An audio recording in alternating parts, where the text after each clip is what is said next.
Assalamualaikum warahmatullahi wabarakatuh. Alhamdulillah, alhamdulillahi ala ihsanih, wa syukru lahu ala taufiqihi wa amtinanih.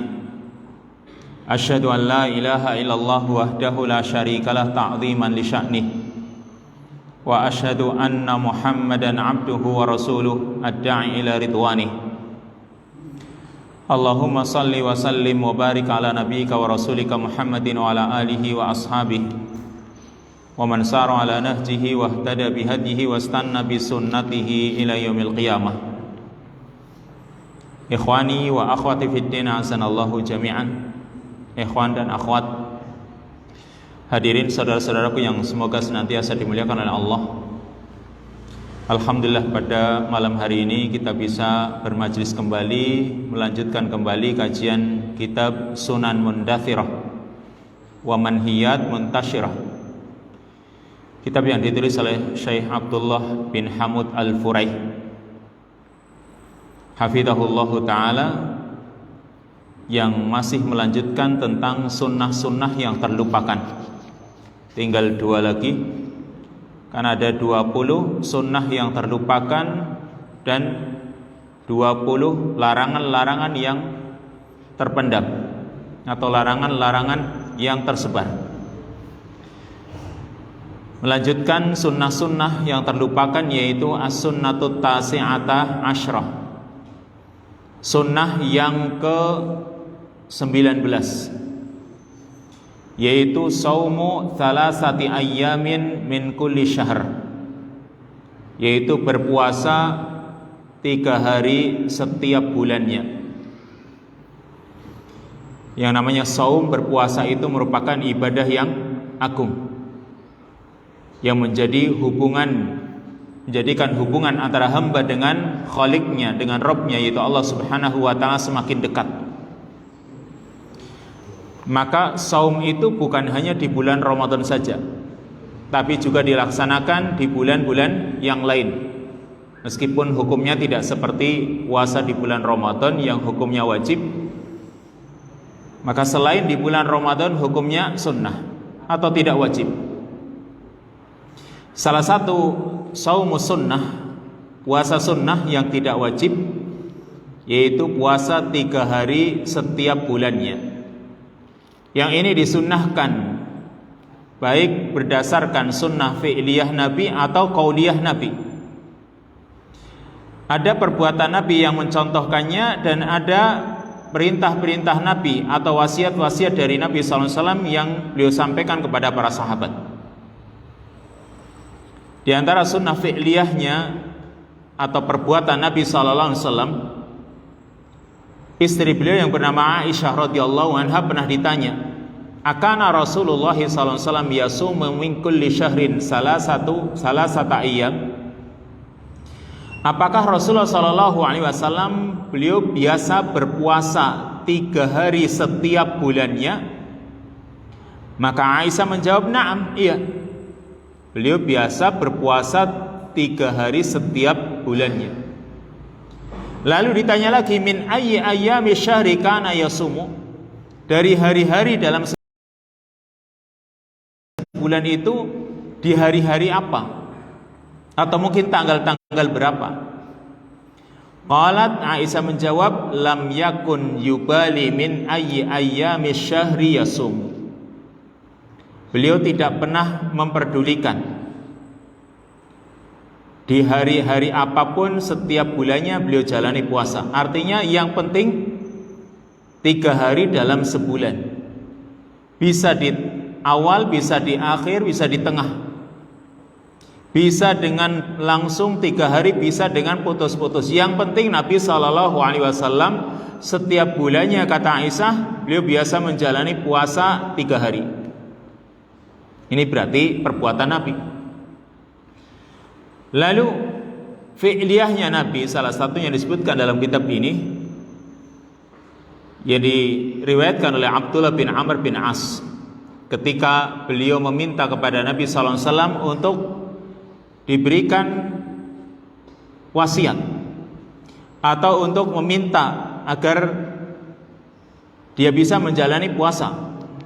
Maka Nabi SAW di awal kali mengatakan sum min kulli syahr salasata ayyam fa inna laka bi kulli hasanatin asyrata amsalihha fa inna dzalika siyamud dahri, muttafaqun alaih. Kata Nabi SAW, berpuasalah kamu setiap bulannya 3 hari, karena sungguh bagimu pahala setiap satu kebaikan asyrata amsalihha, 10 kebaikan yang sama. Setiap satu kebaikan pahalanya 10 kebaikan yang sama. Fa inna dzalika siyamud dahri, maka berpuasa 3 hari dalam sebulan itu sama dengan berpuasa setahun lamanya, atau selamanya dia. Kalau setiap bulan dia berpuasa, berarti selamanya dia puasa. Muttafaqun alaih. Hadis ini disepakati oleh Bukhari dan Muslim. Dan kita bisa memakluminya kalau setiap satu kebaikan dilipat gandakan menjadi 10 kali lipat, berarti kalau dalam sebulan 3 kali, maka sudah tercukupi dengan 3 hari. 3 kali 10 sudah 30 dan waktu dalam sebulan rata-rata 30. Berarti sudah tercukupi. Maka kalau orang setiap bulannya dia berpuasa 3 hari, berarti selama hidupnya, semasa hidupnya dia berpuasa terus pahalanya, seperti dia berpuasa terus menerus, belum ditambah Ramadan. Lalu berikutnya di sini dikatakan wa yustahabbu an takunal ayyamal bid, dan dianjurkan, ditekankan agar puasa 3 hari itu dilakukan di ayyamul bid, di hari-hari yang disebut dengan hari-hari al-bid, yaitu berdasarkan hadisnya Abu Dzar, qala, dia menuturkan, qala Rasulullah sallallahu alaihi wasallam, idza sumta minasyahri salasan fasum salasa asyrata wa arba'a asyrata wa khamsa asyrata. Jika kamu berpuasa setiap bulannya 3 hari, maka berpuasalah tanggal 13, 14 dan 15. Ini hadis riwayat Tirmidzi dan dia mengatakan hadisnya hasan. Ini juga kita maklumi tanggal 13, 14, 15 disebut ayyamul bid. Mengapa disebut ayyamul bid? Ya. Maka kalimat ayyamul bid ini sebenarnya bukan sifat untuk hari, untuk siang harinya. Tapi al-bid itu adalah yang artinya putih, cerah. Itu sifat untuk malam-malamnya, bukan hari-harinya, bukan siang harinya. Tapi sifat untuk malam-malamnya, di mana pada malam tanggal-tanggal tersebut 13, 14, 15 ini bulan itu nampak penuh bulatannya, atau yang disebut dengan bulan purnama. Ini terjadi di 3 hari tersebut. Ini penuh. Kalau kita perhatikan tanggal 13 sudah penuh, atau sudah hampir penuh. 14 ini yang paling penuh. 15 juga penuh masih. Tapi kalau sudah 16 mulai berkurang dikit. Berarti 13, 14, 15 ini bulan itu kelihatan penuh bulatannya, atau bulan purnama. Sehingga waktu pada malam-malam tersebut nampak langit pun cerah. Ya. Suasana juga cerah. Kalau misalnya tidak ada mendung, maka akan nampak cerah atau nampak putih, sehingga itu disebut ayyamul bid. Berarti untuk malam-malamnya. Sedangkan diungkapkan dengan ayyam, hari-hari, kata para ulama, ya, yang berarti hari kan identik dengan siang. Maka ayyam yang untuk mengungkapkan kalimat al-bid yaitu ayyamil bid, bukan layalil bid. Jadi kalimatnya itu ayyamul bid, hari-hari al-bid, hari-hari putih cerah. Kan harusnya layali al-bid. Tapi yang untuk mengungkapkannya seringnya kita mendengar ayyamul bid, bukan layali al-bid. Sehingga kata para ulama, mengapa kalimat ayyam? Karena sifatnya majas, tidak hakiki. Yang hakiki adalah layalinya, malam-malamnya. Ini yang disebut dengan ayyamul bid. Karena malam-malamnya itu adalah terasa cerah. Kalau siangnya nggak mesti. Karena siangnya kaitannya dengan matahari. Siangnya bisa cerah, bisa tidak, bisa mendung juga bisa tidak. Tapi kalau berkaitan dengan malam, ya tanggal-tanggal itu tadi yang cerah. Kemudian juga berdasarkan hadis Qatadah bin Milhan yang ada dalam Ashabus Sunan, para perawi kitab Sunan dengan lafaz kana Rasulullah sallallahu alaihi wasallam ya'muruna an nasumal bid salasa asyrata wa arba'a asyrata wa khamsa asyrata wa qala hunna kahayatid dahr. Kata Qatadah, Rasulullah sallallahu alaihi wasallam memerintahkan kami agar kami berpuasa di hari-hari al-bid, ya, bid itu artinya bayat, warna putih, cerah, yaitu tanggal 13, 14, 15. Dan Nabi mengatakan hunna kahayatid dahri, maka berpuasa di 3 hari tersebut atau tanggal 13, 14, 15 ini seperti orang berpuasa setahun lamanya. Berarti di sini puasa 3 hari, ya, puasa yang disunnahkan oleh Nabi Shallallahu Alaihi Wasallam terutama di ayyamul bid.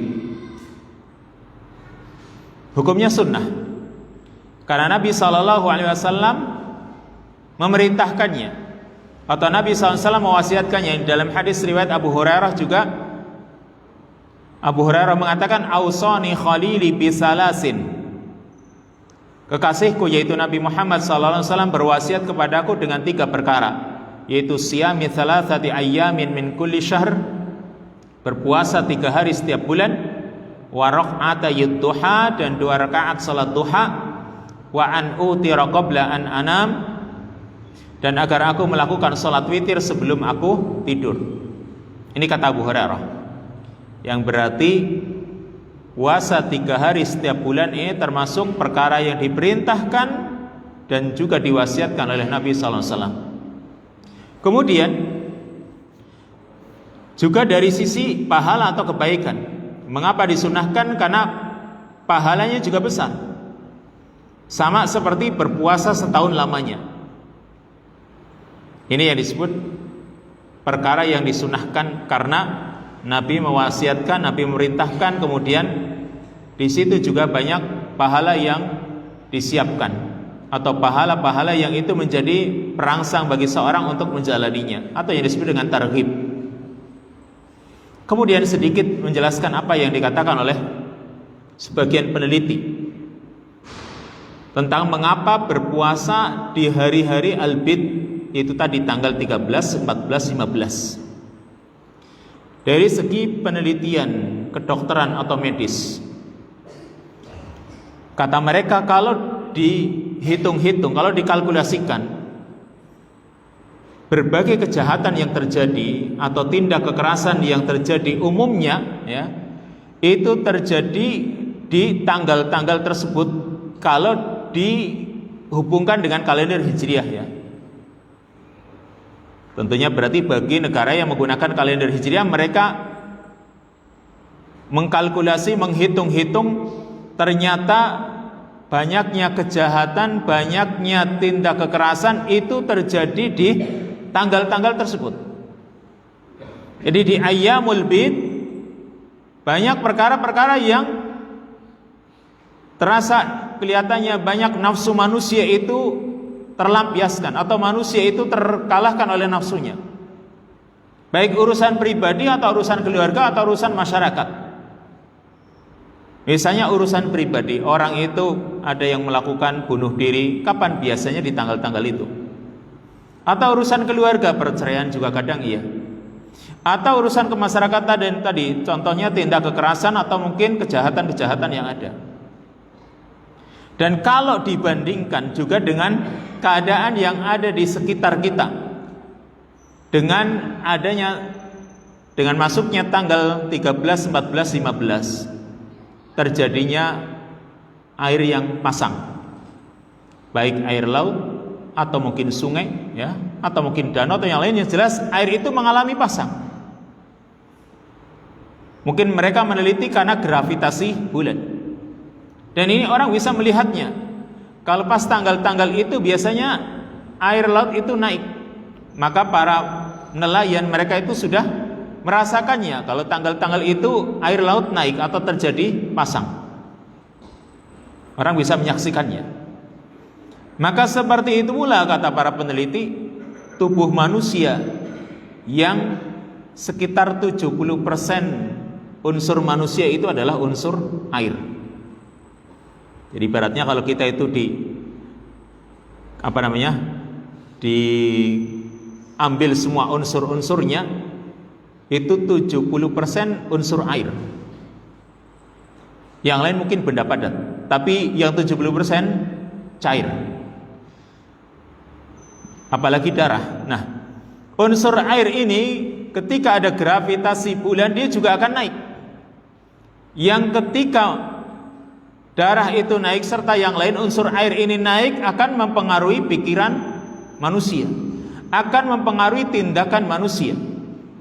Maka sangat dianjurkan untuk berpuasa dalam rangka mengekang nafsu atau syahwat, dan juga untuk menenangkan hati, mendekatkan diri kepada Allah Subhanahu wa taala. Ini menurut para peneliti. Urusan mengapa dianjurkan, disunnahkan berpuasa di ayyamul bid tadi. Meskipun Rasul sallallahu alaihi wasallam dalam hadis Aisyah tadi ya tidak peduli, yang penting 3 hari dalam sebulan. Dan mungkin dari sisi kesehatan juga sangat besar manfaatnya. Itu tadi menjadikan sunnahnya puasa 3 hari dalam sebulan. Belum ditambah lagi dengan fawaid atau fadail puasa pada umumnya. Fadail puasa pada umumnya. Karena fadail puasa yang sering kita mendengarnya itu bukan hanya pada puasa yang bersifat wajib saja. Andai kata orang berpuasa yang bukan wajib, yaitu puasa sunnah, maka dia juga akan mendapatkan fadilah seperti fadilahnya puasa wajib. Apa? Seperti misalnya puasa itu khusus milik Allah, dan nanti akan kita baca hadisnya. Ya, satu hadis saja yang akan mewakili. Puasa itu adalah milik Allah, berbeda dengan ibadah-ibadah yang lain. Kemudian orang yang membiasakan berpuasa, dia akan masuk melalui pintu Rayyan. Apakah hanya Ramadan saja? Tidak. Puasa-puasa sunnah juga memasukkan orang itu masuk ke dalam golongan orang-orang yang akan masuk melalui pintu Rayyan. Kemudian bau mulut orang yang berpuasa lebih wangi di sisi Allah Subhanahu wa taala daripada minyak wangi misik. Apakah ini untuk puasa wajib saja? Sunnah juga iya. Kemudian kegembiraan, mendapatkan 2 kegembiraan ketika dia berbuka dan ketika dia berjumpa dengan Rabb-Nya.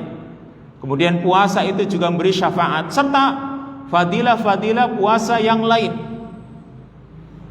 Itu bukan hanya berlaku pada puasa yang wajib, tetapi juga berlaku pada puasa yang sunnah. Ini salah satu hadisnya. Dalam hadis yang diriwayatkan oleh Bukhari dan Muslim di dalam kitab sahihnya yang menjelaskan tentang fadlus siyam, Nabi SAW bersabda, qala Allahu kullu amal ibni Adam lahu illa siyam fa innahu li wa ana ajzi bihi. Wa fi riwayatin wal hasanatu bi asyri amsalha was siyamu junnah. Walladhi nafsu Muhammadin biyadihi la khalufu famis saimi atyabu indallahi min rihil misk lis-saimi farhatani yafrahuhuma idha aftara fariha wa idha laqiya rabbahu fariha bisyami. Wa jaa fi riwayati Muslim wal hasanatu bi asyri amsalha ila 700 dhifin illa sauma fa innahu li wa ana ajzi bihi. Ini hadis-hadis yang seperti ini sering kita dengar ketika Ramadan. Tapi ternyata ini bukan hanya berlaku untuk Ramadan saja, untuk puasa-puasa yang lain juga berlaku.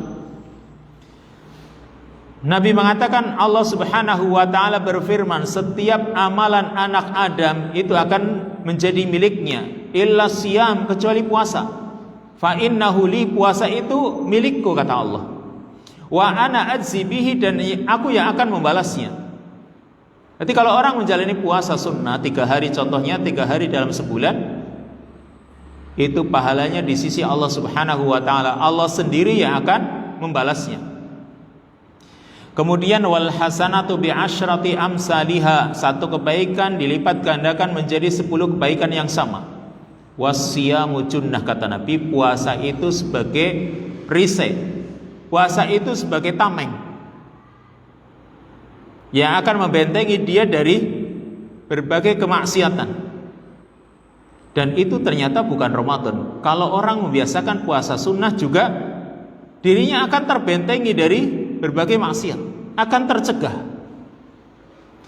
Kemudian walladzi nafsu Muhammadin biyadihi la khalufu famis shaimi atyabu indallahi min rihil misk, demi zat yang jiwa Muhammad ada di tangannya, sungguh bau mulut orang yang berpuasa lebih wangi di sisi Allah daripada minyak wangi misk, daripada bau minyak wangi misik. Ini juga orang yang berpuasa sunnah berlaku. Orang yang berpuasa juga mendapatkan 2 kegembiraan, yaitu kegembiraan ketika dia berbuka, maka dia bergembira dengan berbukanya, dan nanti ketika menghadap Rabbnya, maka dia juga akan bergembira dengan ibadah puasanya, serta banyak fadilah-fadilah yang lain yang menjelaskan tentang fadilah berpuasa. Intinya tadi bahwa fadilah puasa yang ada dalam puasa wajib itu juga berlaku pada puasa yang sunnah, termasuk 3 hari dalam sebulan. Ini sunnah yang ke-19. Lanjut, sunnah yang terakhir. Di antara sunnah-sunnah yang terlupakan yang terakhir, yaitu khatmul majlis bi kaffaratil majlis, menutup majlis itu dengan doa kafaratul majlis. Ya, menutup majlis kita dengan doa kafaratul majlis. Manusia sadar atau tidak sadar, ketika bermajlis, ya, ketika kita sedang bermajlis, ya, kita sering melakukan dosa. Terutama apa? Terutama lisan-lisan kita. Ketika kita bermajlis, baik 2 orang atau 3 orang atau lebih, kadang lisan-lisan kita itu tidak terjaga, dengan mungkin kadang melakukan ghibah, atau mungkin namimah, mengadu domba, atau mungkin berdusta, mengolok-olok, atau yang lain. Yang kadang dusta misalnya orang kadang melakukannya sambil bercanda. Maka ini kadang sulit ditinggalkan ketika kita bermajlis. Dan ini sama dengan mengantarkan kita kepada kebinasaan kalau kita itu tidak menghapusnya. Rasulullah SAW mengatakan kepada sahabat Mu'ad bin Jabal, "Wahal yakubbun nasa fin nari ala wujuhim au ala manakhirihim illa hasaidu alsinatihim."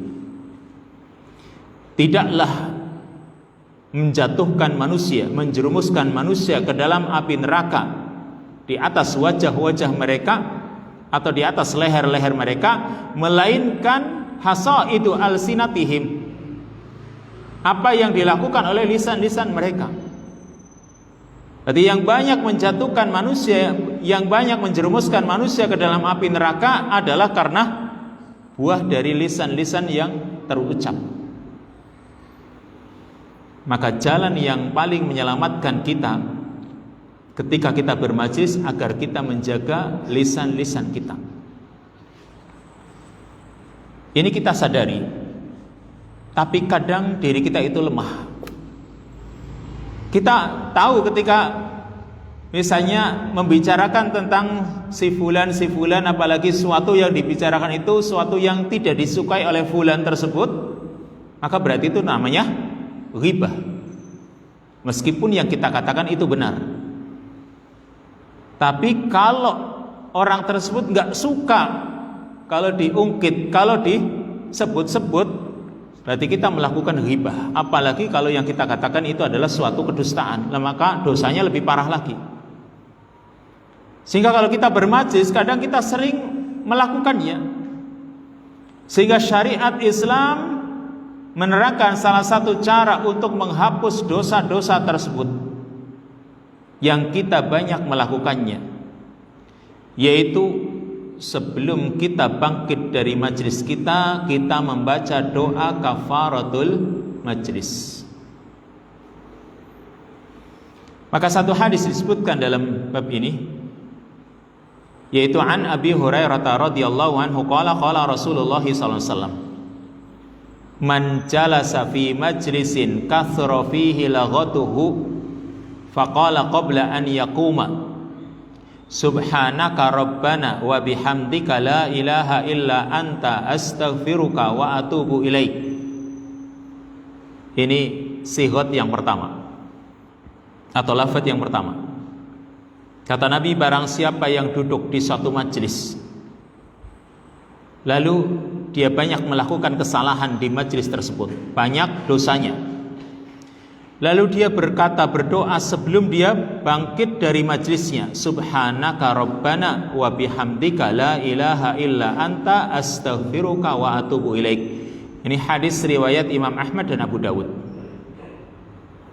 Sedangkan riwayat Imam Tirmidzi yang sering kita hafal, yaitu subhanakallahumma wa bihamdika asyhadu an la ilaha illa anta astaghfiruka wa atubu ilaik. Ini mungkin yang banyak dihafalkan. Padahal ada lafaz yang lain tadi, subhanaka rabbana wa bihamdika la ilaha illa anta astaghfiruka wa atubu ilaik. Kan hampir sama. Cuma di sini kalau yang satu subhanaka Allahumma, yang satu subhanaka Rabbana, bedanya dikit. Lalu wa bihamdika sama, wa bihamdika. Yang pertama la ilaha illa anta. Kalau yang kedua asyhadu alla ilaha illa anta, ada kalimat asyhadunya. Astaghfiruka wa atubu ilaik, sama. Jadi ada dua lafaz yang berbeda saja. Subhanaka Rabbana wa bihamdika la ilaha illa anta astaghfiruka wa atubu ilaik. Sedangkan yang sering kita hafal subhanakallahumma Rabbana wa bihamdika asyhadu an la ilaha illa anta astaghfiruka wa atubu ilaik. Ini salah satu doa yang diajarkan oleh Nabi sallallahu alaihi wasallam ketika orang itu bangkit dari majlisnya. Kenapa? Kata Nabi SAW, tidaklah orang itu mengucapkan kalimat tersebut illa ghufira lahu ma kana fi majlisihi dzalik, melainkan akan diampuni apa yang dia lakukan atau dosa yang dia lakukan di dalam majlisnya itu. Berarti kalau kita menyadari bahwasanya di dalam kita bermajlis banyak kesalahan-kesalahan, maka untuk menutupnya, untuk menghapus kesalahan tersebut, baca doa kafaratul majlis ini. Ini salah satu doa yang banyak diamalkan oleh kaum muslimin. Cuma kadang-kadang orang lupa, karena merasa majlis itu hanya kalau majlis taklim, baru dia tutup dengan doa kafaratul majlis, atau mungkin lagi musyawarah besar. Tapi ketika berdua, habis itu pergi, ya bermajlis, habis itu pergi, itu enggak ada yang mengucapkan doa subhanakallahumma wa bihamdika dan seterusnya. Ya. Banyak orang yang melupakannya, makanya di sini perlu diingatkan.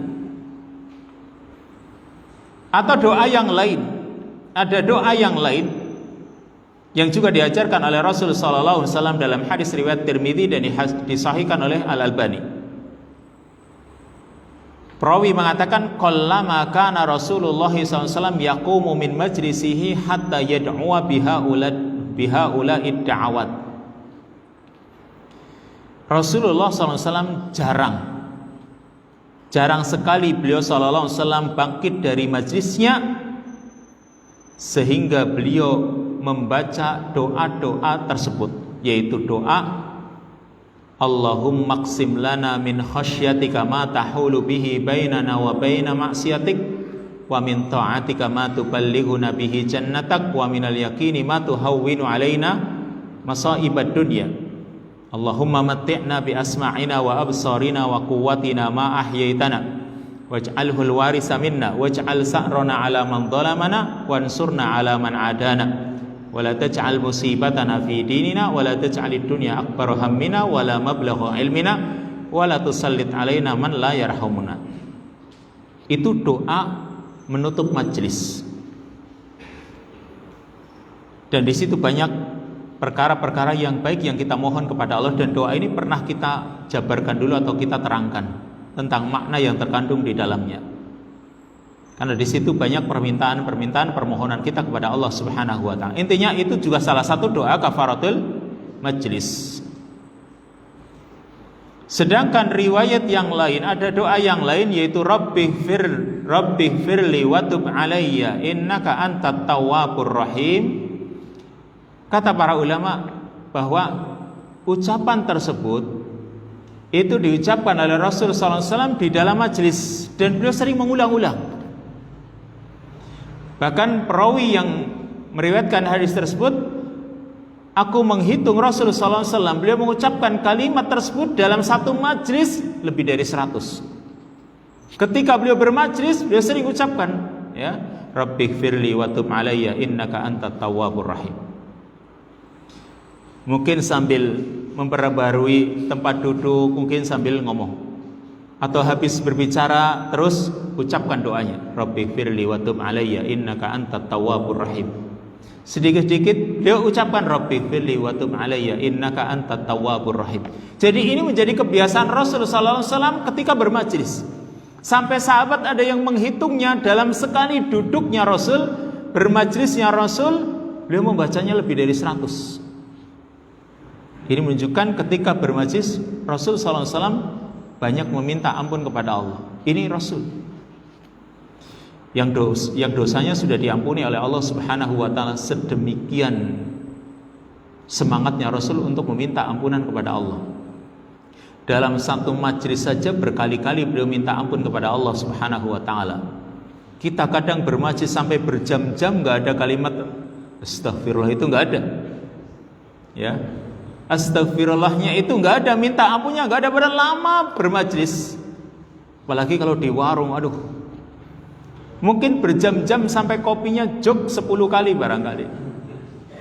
Enggak ada kalimat astagfirullahnya, istighfarnya itu enggak ada. Rasul bayangkan satu kali majlis dihitung oleh sahabat. Berarti sahabat juga menghitung-hitung. Bagaimana Rasul sallallahu alaihi wasallam mengucapkan istighfar, Rabbighfirli wa tub alayya innaka antat tawwabur rahim. Jadi itu bukan kafaratul majlis, tapi diucapkan oleh Rasul SAW di tengah-tengah majlis beliau. Nah, mengapa kita itu dianjurkan untuk mengucapkan doa kafaratul majlis? Karena syaitan itu berusaha, bersemangat untuk menyesatkan manusia. Setan itu menunggu kapan manusia lengah terus digoda. Bahkan setan itu memasukkan kata-kata yang kufur supaya terucap oleh manusia ketika bermajlis. Dan dalam riwayat Al-Imam An-Nasa'i dari hadis Aisyah, anna Rasulullah SAW kana idza jalasa majlisan aw shalla takallama bi kalimatin fasa'alathu Aisyah 'anil kalimat faqala in takallama bi khairin kana tabi'an 'alaihinna ila yaumil qiyamah wa in takallama bi ghairi dzalik kana kafaratun lahu subhanakallahumma wa bihamdika astaghfiruka wa atubu ilaik. Ini lafaz yang lain. Kata Aisyah, Rasulullah SAW itu ketika duduk di suatu majelis, berarti di sini majelis apapun ya, bukan cuma majelis ibadah, tapi majelis untuk hal-hal yang sifatnya mubah. Bahkan kalau kita pelajari hadis-hadis yang ada, ketika orang sendiri atau bersama orang lain, yang penting jalasa majlisan, beliau duduk di tempat duduk. Au sholla, atau beliau sholat, berarti kan beliau sendirian. Yang namanya majlis, kafaratul majlis, mungkin ketika sendirian barangkali banyak mengucapkan kata-kata yang tidak benar, atau ketika berbicara dengan yang lain, yang jelas dia bermajlis namanya. Baik ketika sendirian atau bersama orang lain. Karena di sini idza jalasa majlisan aw shalla, ketika beliau duduk di suatu majlis atau beliau sholat, maka takallama bi kalimatin, beliau mengucapkan beberapa kalimat. Lalu Aisyah bertanya tentang kalimat-kalimat tersebut. Faqala, Nabi menjawab, in takallama bi khairin kana tabi'an alaihinna ila yaumil qiyamah. Jika orang yang bermajlis tersebut, ya, dia duduk tersebut, dia mengucapkan kata-kata yang baik, maka ucapan-ucapan ini atau doa-doa ini akan menjadi penutup yang baik untuknya sampai hari kiamat. Ya, kalau sekarang orang itu dalam majlisnya ketika duduk sendiri, mungkin dia dzikir dan tidak pernah mengucapkan kata-kata yang jelek. Maka kalau dia tutup dengan doa kafaratul majlis, yaitu bunyinya subhanakallahumma wa bihamdika astaghfiruka wa atubu ilaik, maka kalimat ini akan menjadi penutup yang baik untuknya sampai hari kiamat. Berarti majlisnya isinya kebaikan, kemudian ditutup lagi dengan kebaikan pula. Ini kata Rasulullah SAW, in takallama bi khairin kana tabi'an alaihinna ila yaumil qiyamah. Jika yang dikatakannya adalah kebaikan, maka doa tersebut akan menjadi penutup kebaikan pada kata-kata tersebut ila yaumil qiyamah, sampai hari kiamat. Isinya kebaikan ditutup dengan kebaikan. Ibarat kenikmatan yang diterima oleh para penghuni surga yang Allah sebutkan salah satunya di dalam surat Al-Mutaffifin. Yusqauna mir rahiqim makhtum khitamuhu misk.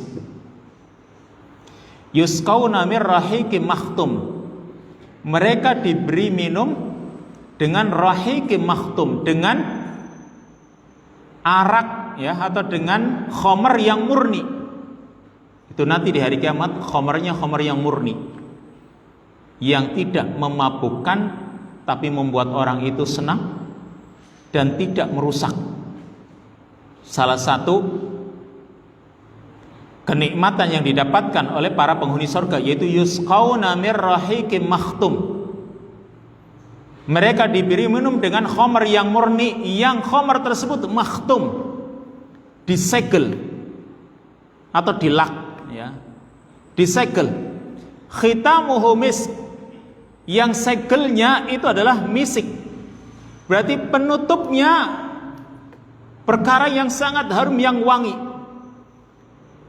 Khamarnya sudah khamar yang murni, yang itu adalah khamar yang sangat nikmat sekali, yang sangat lezat sekali nanti di akhirat. Kemudian penutupnya itu adalah juga perkara yang sangat baik. Karena apa? Misik. Berarti kebaikan ditutup dengan kebaikan. Khamr yang murni nanti di akhirat atau di surga, kemudian penutupnya adalah minyak wangi misik, yang itu menjadi minuman yang sangat baik pula. Itu berarti kebaikan ditutup dengan kebaikan. Sama kalau sekarang dalam majelis kita, ketika kita duduk baik sendiri atau dengan yang lain, yang kita ucapkan adalah kebaikan-kebaikan.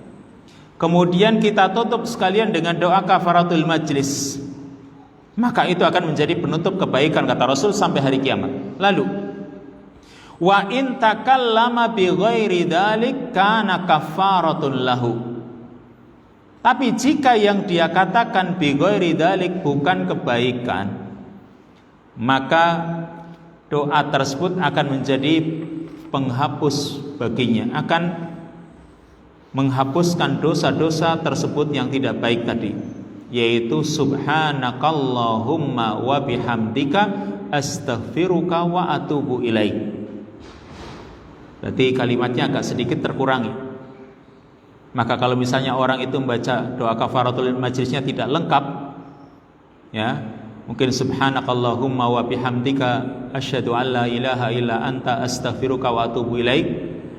Ini kalimatnya di tengah-tengah Tidak ada subhanakallahumma wa bihamdika astaghfiruka wa atubu ilaik. Maka itu juga sudah cukup sebagai doa kafaratul majlis yang kata Rasul tadi, kalau ucapan yang diucapkan di majlis tersebut adalah kebaikan, ini akan menjadi penutup kebaikan, dan kalau ternyata yang diucapkan itu jelek, akan menjadi penghapus kejelekan yang dia ucapkan di majlisnya. Lalu kesimpulannya di sini, fadilah doa kafaratul majlis. Dasarkan yang tadi kita baca, ya, kita bisa simpulkan bahwasanya doa kafaratul majlis itu berarti ketika orang mengucapkannya, dia bertaubat dari ucapan-ucapan atau perbuatan-perbuatan yang mengandung dosa. Kan isinya wa atubu ilaik, aku bertaubat kepadamu. Jadi orang ketika mengucapkannya berarti dia bertaubat dari ucapan-ucapan atau dosa-dosa yang dia lakukan di majelisnya tersebut. Kemudian juga Allah Subhanahu wa taala akan mengampuni dosa-dosanya. Yang tadi juga disebutkan dalam hadis, illa ghufira lahu ma kana fi majlisihi dzalik. Kemudian dengan doa tersebut berarti orang ketika mengucapkannya dia ittiba kepada Rasul sallallahu alaihi wasallam. Atau dengan kata lain, orang tersebut menghidupkan sunnah-sunnah Rasul. Kalau dia dalam bermajlis, selesai dari majlisnya mungkin dia zikir banyak, kemudian dia mau bangkit, dia baca doa kafaratul majlis. Apalagi ketika dia berdua mengobrol, ya, membicarakan sesuatu, bangkit dia baca doa kafaratul majlis. Atau mungkin majlis yang banyak, ya, majlis yang banyak orang, lalu menutupnya dengan kafaratul majlis, menghidupkan sunnah-sunnah Rasul. Juga menjaga diri dari kerugian-kerugian nanti di akhirat. Kenapa? Karena orang tidak sadar kadang dengan perbuatan yang dia lakukan ketika bermajlis membicarakan si A, si B, si fulan, si fulana, itu akan menghabiskan pahala-pahala kebaikannya, sebagaimana disebutkan tentang hadis al-muflis, orang yang bangkrut. Ternyata dia kadang membicarakan si fulan di majlisnya, maka kalau dia membaca doa kafaratul majlis berarti dia menjaga dirinya dari kerugian-kerugian tersebut. Serta yang terakhir, seringnya berdoa itu mendorong orang agar majlisnya tidak dipenuhi dosa.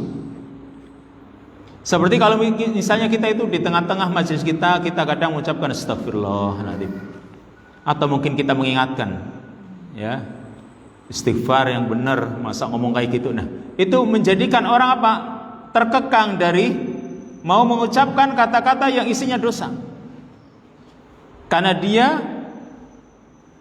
mengucapkan istighfar kepada Allah Subhanahu wa taala baik di tengah majelisnya atau sebagai penutupnya. Ini sunnah mundasirah yang terakhir atau yang ke-20. Selanjutnya,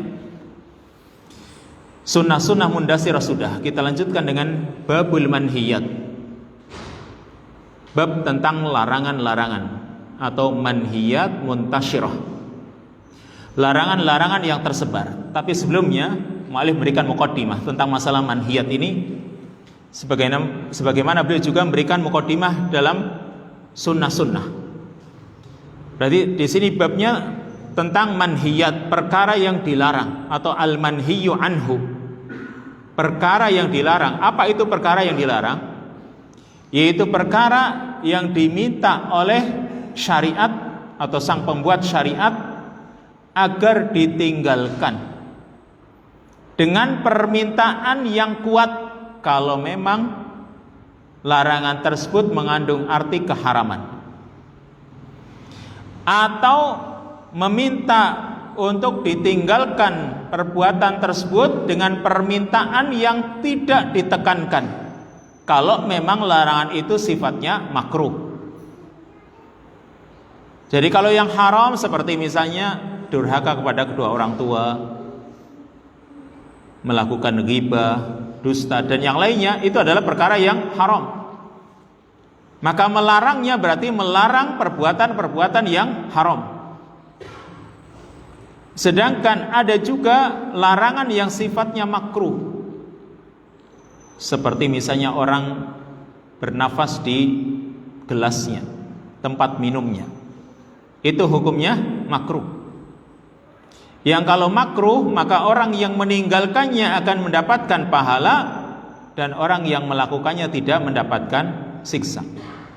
Tapi perlu diperhatikan, para sahabat ridwanullah alaihim ajma'in, para sahabat Nabi SAW, itu ketika ada larangan, maka mereka itu tidak pernah menanyakan ini larangan sifatnya makruh atau haram. Mereka itu tidak pernah berpikir ini makruh atau haram ya. Kalau memang itu larangan dari Nabi SAW, maka mereka tinggalkan.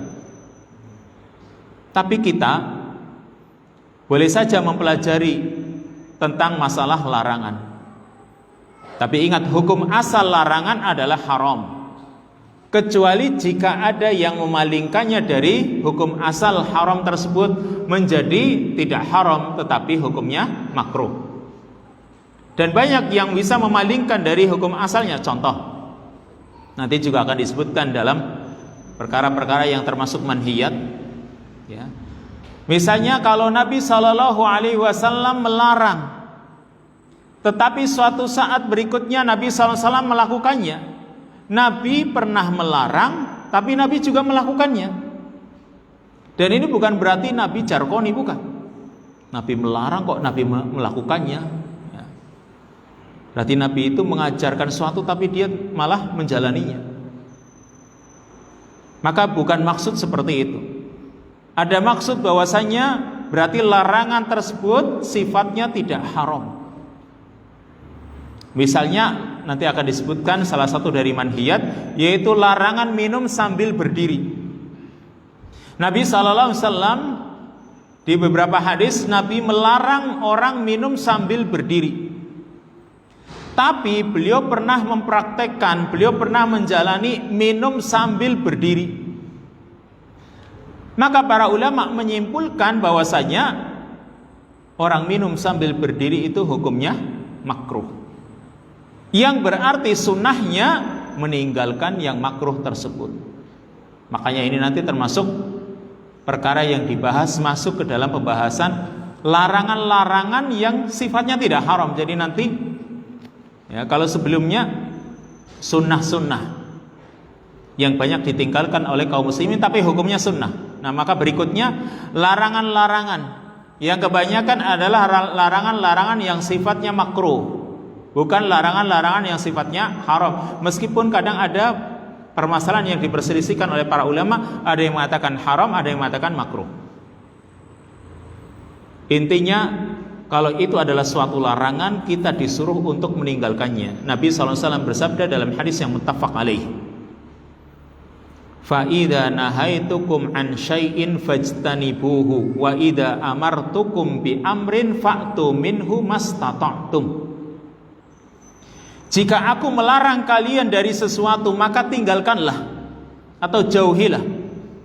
Wa idza amartukum bi amrin, dan jika aku menyuruh kalian dengan suatu perintah, dengan suatu perkara, fa'tu minhu, kata Nabi, maka lakukanlah.